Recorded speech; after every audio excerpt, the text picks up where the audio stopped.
পরপর 2 ম্যাচে জয় পেয়ে কিছুটা ছন্দে ফিরেছে চেন্নাই সুপার কিংস।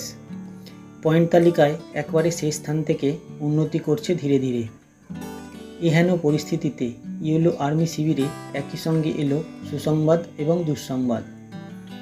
একদিকে চোট পেয়ে গোটা আইপিএল থেকেই ছিটকে গেলেন তারকা পেসার খলিল আহমেদ। তবে সূত্রের খবর, চোট সারিয়ে আবারও 22 গজে ফিরতে চলেছেন মহেন্দ্র সিংহ ধোনি। মঙ্গলবার কেকেআরের বিরুদ্ধে খেলতে নেমেছিলেন খলিল। প্রথম 3 ওভারে দারুণ বল করেন, তুলে নেন ওপেন করতে নামা সুনীল নারিনের উইকেটও।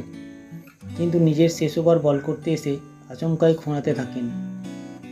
ওভার সম্পূর্ণ করার আগেই তাকে মাঠ ছেড়ে বেরিয়ে যেতে হয়। পরে জানা যায় থাইয়ের পেশিতে গুরুতর চোট পেয়েছেন খলিল। গ্রেড 2 টিয়ার ধরা পড়েছে তাঁর। পায়ের নানা অংশের একাধিক পেশি ছিঁড়ে গিয়েছে বলেই খবর।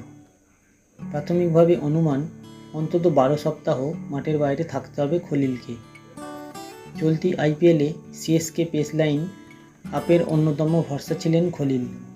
তিনি ছিটকে গেলে সিএসকের সমস্যা বাড়বে। পরিবর্তন হিসেবে মুকেশ চৌধুরীকে নিতে পারে চেন্নাই। তবে একই সঙ্গে ইয়েলো আর্মির ভক্তকুলের জন্য রয়েছে খুশির খবরও। সেটা হলো দীর্ঘ প্রতীক্ষার পর চেন্নাইয়ের জার্সিতে নামতে চলেছেন ধোনি। চোটের কারণে আইপিএলের প্রথম 3 সপ্তাহ মাঠের বাইরে ছিলেন তিনি। তবে ধীরে ধীরে ফিট হয়ে উঠেছেন ধোনি। দ্রুতই ফিরবেন আইপিএলে। কবে আবারও মাহি ম্যাজিক দেখবেন ক্রিকেট প্রেমীরা? সূত্রের খবর, চেন্নাইয়ের পরবর্তী ম্যাচ রয়েছে সানরাইজার্স হায়দ্রাবাদের বিরুদ্ধে। কিন্তু সেই ম্যাচে নামার মতো ফিট হতে পারেননি মাহি। আগামী 23 এপ্রিল ওয়াংখেড়েতে মুম্বাই ইন্ডিয়ান্সের বিরুদ্ধে সিএসকের ম্যাচ রয়েছে। সেখানে ধোনির খেলার সম্ভাবনা প্রবল। কেকেআর ম্যাচের আগে দেখা গিয়েছিল ব্যাটিং কোচ মাইক হাসির তত্ত্বাবধানে ব্যাট করছেন ধোনি। তবে এখনও বোলারদের বিরুদ্ধে পুরোদমে ব্যাট করেননি। মুম্বাই ম্যাচে কি স্বমহিমায় ফিরবেন মাহি?